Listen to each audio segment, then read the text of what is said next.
Next is Richard Schwartz. Good afternoon. Afternoon. Before you start the clock, could you stop it for a second? It's real discouraging to come up here and see all the heads down. It's like, you know. Sir, you're on a 2-minute timer here, so let's go.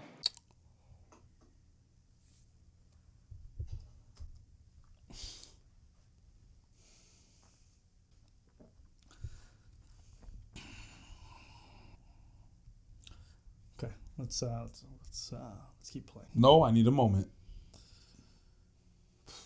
But I understand that we're on a 2-minute time constraint, so let's just keep.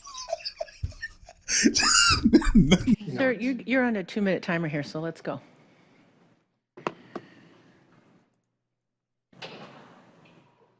I'm not following you. You're on a 2-minute timer. Could you start it over, please? No, we're not going to. Just go ahead.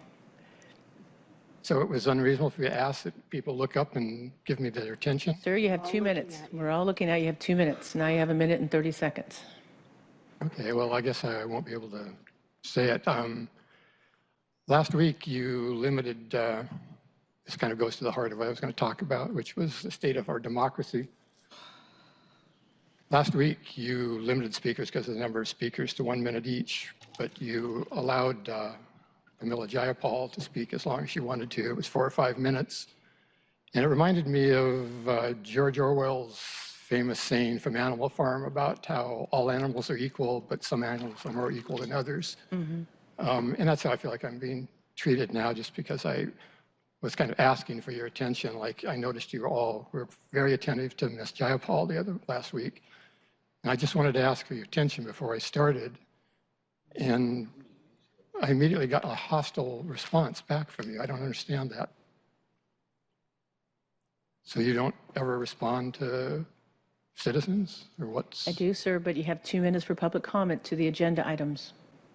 You know what the worst part about this is? Like, he's made a great point, and she said, no, we're listening. You got 2 minutes. Sir, you have 2 minutes. We're all looking at you. You have 2 minutes. Look, she's on her phone. He's looking at his computer. He's on his phone. They're not looking at him. She's also on her phone. So you got most of the council members not listening when you say they were listening. You are being condescending. You are rushing him. You didn't even respond to the point that he made about democracy. And the most egregious part about this whole thing is that these city councilmen only have to listen to citizens for 20 minutes a week.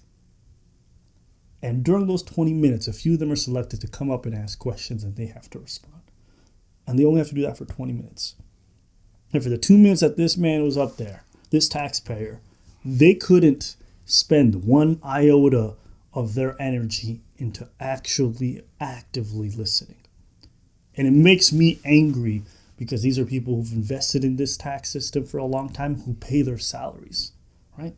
And politicians always talk about how they want people to be more involved in politics. They want people to be more attentive, to be more engaged in their political processes.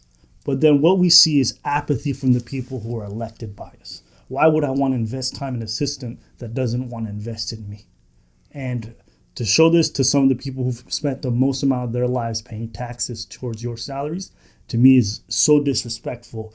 It borderlines on a reason to be fired. That's what I feel. Okay, that was a cute way of saying that.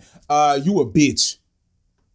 All of you motherfuckers, sorry ass motherfucking bitches. That's what it is. You lame ass, you have no respect for other people. That's what it is. That's your actual motherfucking job, to listen to people. The audacity. Who the fuck you think you are? Yeah, but we got 2 minutes. What the fuck you want to say so we can move on, old man? Anyways, you're gonna die anyways. That's pretty much what you said. You dumb bitch. You know, I think there's a general sense in our society that old people have nothing to offer, that they are of no value, that we can just move on from them and keep moving forward. And I think it's sad to me. Well, after 45, your time is up. These people raised you, they raised your neighbors, they invested in your communities, they built the infrastructure with which you live in, they've built the systems with which you live in, and you want to throw them away because you feel like they're not as effective as they used to be. And it makes me sad, because there's a wealth of knowledge and expertise that we could use, but instead of listening to any forms of wisdom from people that are older than us, we disregard all of their advice and we treat them like they're trash. We tuck them away in retirement homes. We stop listening to what they have to say and pretend they don't exist. Last week, you limited this kind of goes to the heart of what I was going to talk about, which was the state of our democracy. Did you hear one of the councilmen go, State of our democracy. I would just tell you, if you guys are watching this, please do not disregard older people just because of their age. Do not treat people like they're frivolous if your job is to serve them.